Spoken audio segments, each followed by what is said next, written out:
There were only ever 3 serious Fords dubbed GT, and today, we've got all 3 of them.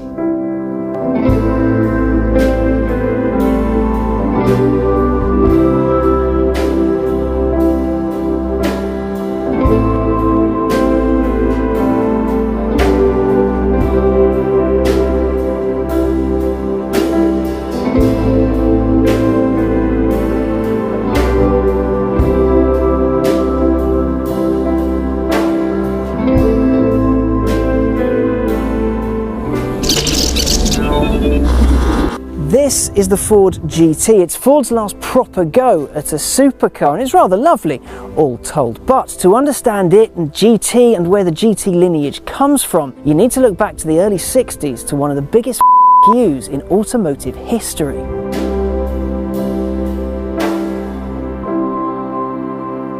The story goes that Enzo Ferrari wanted to sell his company and that Ford was interested in buying. As such, Ford spent a lot of money auditing the company to see whether it would be a worthwhile purchase. Now, it should have gone like this. Ford would run the road car division. It would be called Ford Ferrari, whereas Enzo himself would manage the motorsport team, Ferrari Ford. But when it came time to sign the contract, Enzo learned that Ford wouldn't want him to enter the Indy 500 as it already had cars in the field and didn't want competition from within its own ranks. Angered, Enzo tore up the contract. Upon hearing the news, Henry Ford II said, reportedly, "All right, we're going to beat his ass. We're going to race him." And the GT project was born.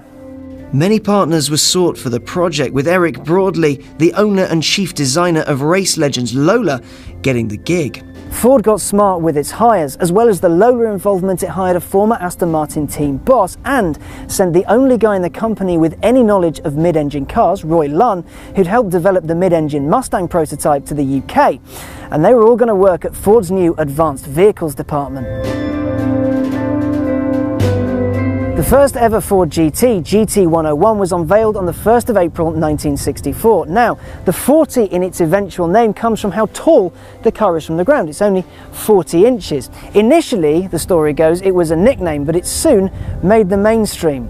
It made its race debut in May that year at the Nürburgring 1000 kilometers, and it wasn't the race sensation you'd expect it to be.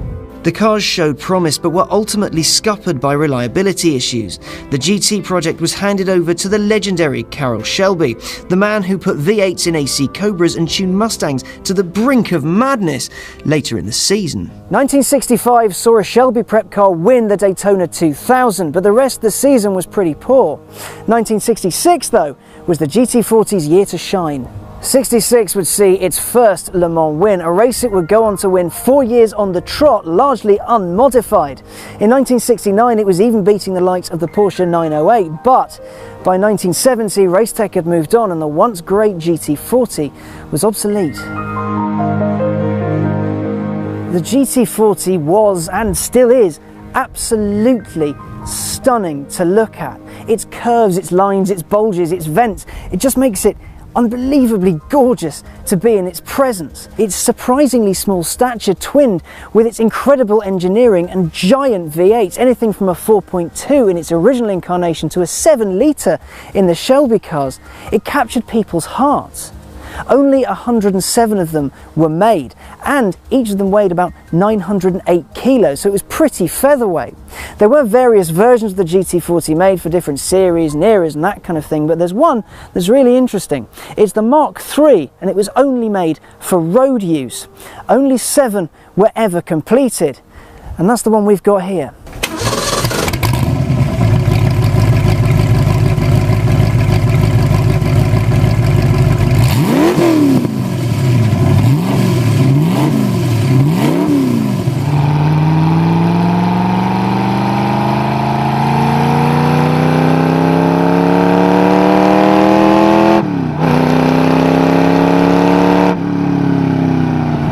One of these seats in either hand drive, and the rear had been embiggened for more luggage space. But when people were looking to buy a road-going GT40, they tended to go with a modified Mark I rather than more sanitized Mark III.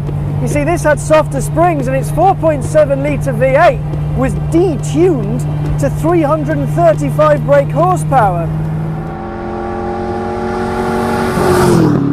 This is just incredible. You don't so much drive it as sort of lie down in it. The throttle response is absolutely astounding, and as you can probably hear, the noise is amazing.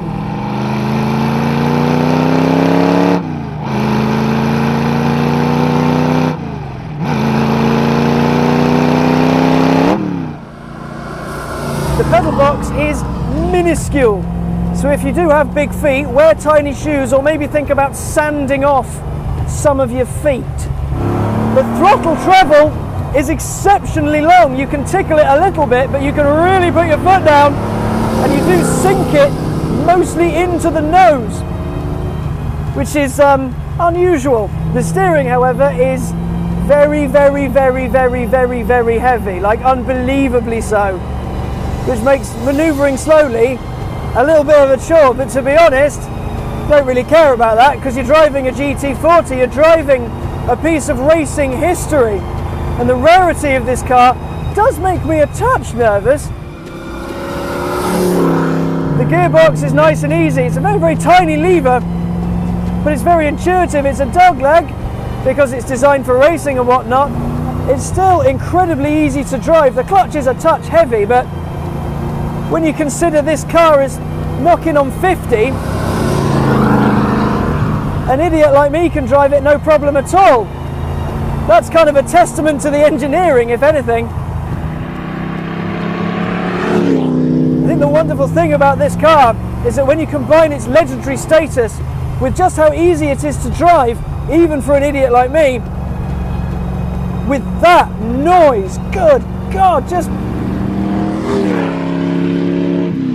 This is one of those otherworldly, once-in-a-lifetime feelings. You know that this thing was designed as a racing car, but this one's been kind of sanitized. I'm not being thrown around the cabin as I would be in a proper racing car. Shows, I think, what the race prep ones are like. I'm a very, very lucky boy today. This is a legend. I'm driving a slice of history that will probably never be repeated. This is Ford. This noise is Henry Ford II telling Enzo Ferrari exactly where to shove his torn up contract. And I think it's up his arse.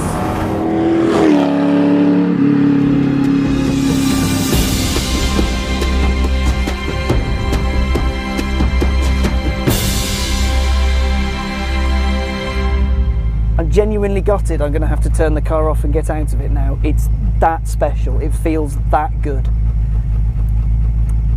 And I hate it a little bit for that.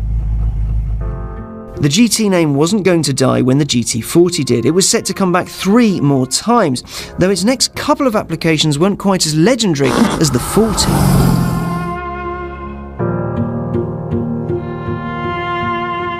The GT70 is largely unknown. It doesn't have any historic wins to its name. It doesn't have an iconic design, and people don't really wax lyrical about it, and that's for 2 reasons. The first, it was really designed for rally and didn't quite make it, and the second, well, it was nearly impossible to put it on the road.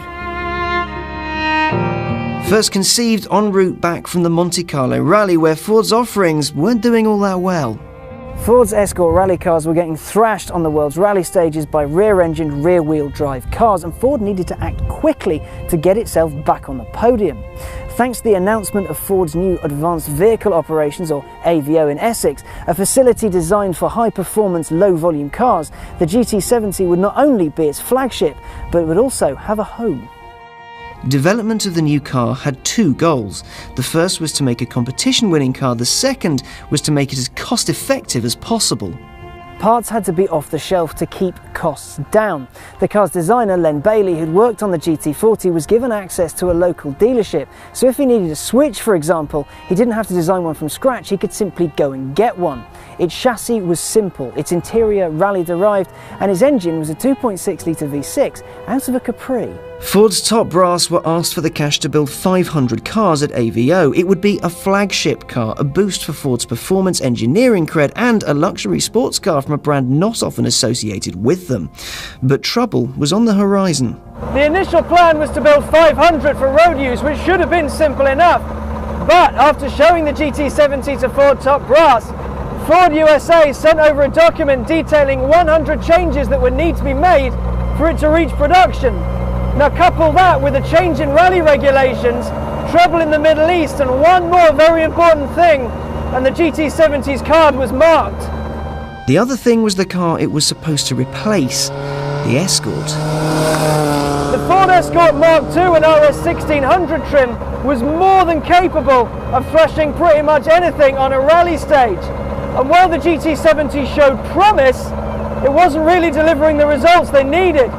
So in 1973, this very car was packed in a box, and it reappeared in 2002, missing an engine and a gearbox. And the guys at Ford Heritage replaced the 2.6-litre Capri engine with a 2-litre Cosworth 4-pot, and it goes pretty well. I wouldn't be lying if I said that it was easy to drive. First gear is tricky, and starting it without stalling it a few times is nigh on impossible, but once you get it up to speed, it goes really rather nicely. The interior, being rally derived, is really tight, and I'm not the tallest of people. There's quite an alarming smell of fuel, and as you can probably tell because of shouting, it's very noisy. The throttle response is pretty spectacular, so once you are going, it's pretty awesome. The gear change is pretty cool, very short throw, which makes it almost easy to drive, almost.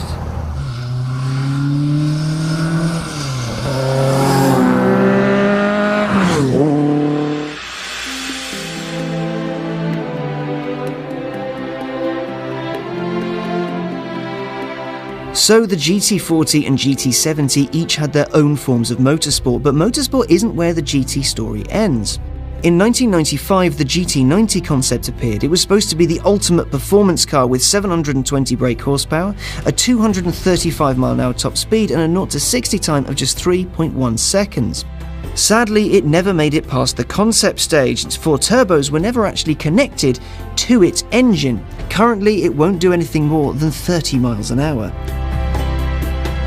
In 2002, Ford unveiled the GT40 concept at the Detroit Motor Show. Then, in 2003, it showed off the production version of the GT supercar as part of its centenary celebrations. It went down really rather well.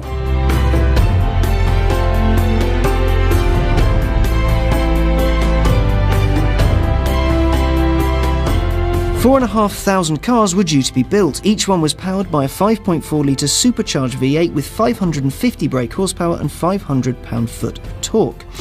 Its top speed was pegged at 205 miles an hour, and 0 to 62 happened in just 3.5 seconds.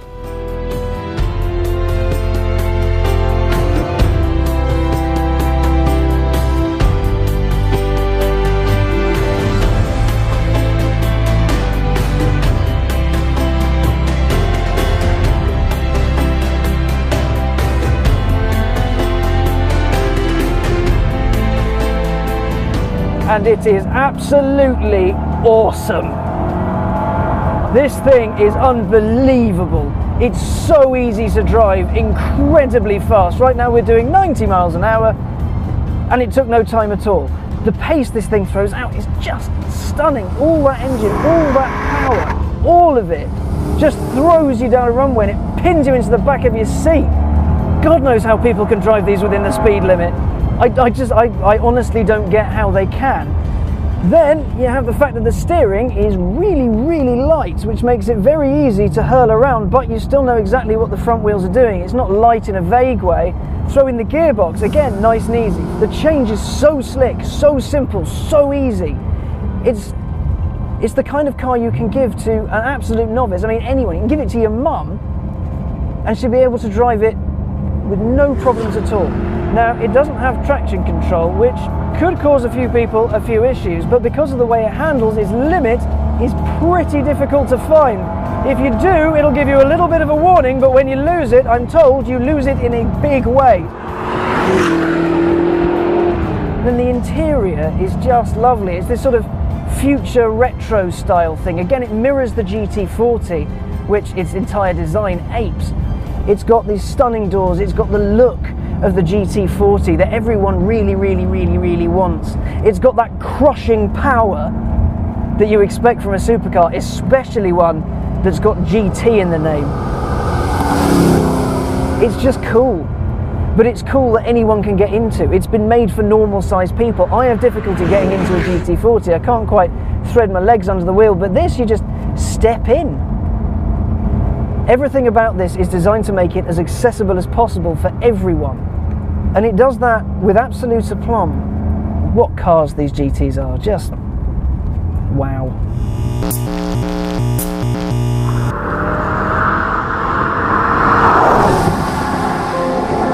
However, the world was on the brink of an economic recession and only 4,038 of the 4,500 production run was completed. The car itself was, and still is, universally loved. It even made the front cover of Sony and Polyphony Digital's Gran Turismo 4.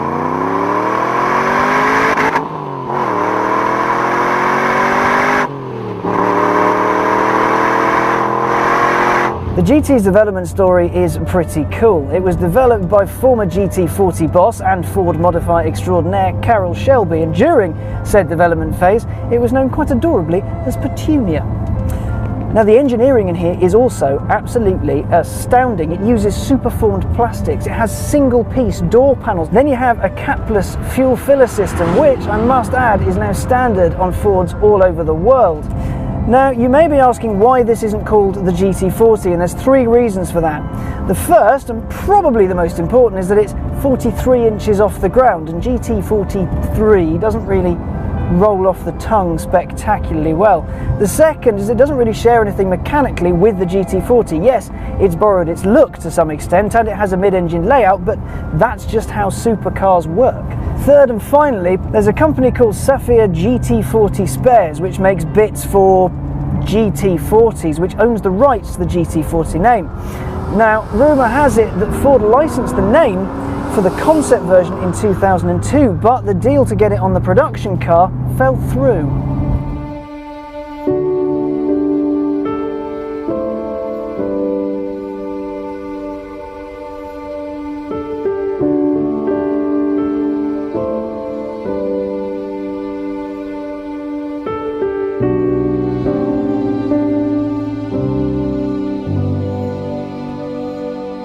So there you have it, the Ford GT cars from 1963 to today, all running, all working, and all had a purpose. The slap in the face, the rally legend, and the poster car.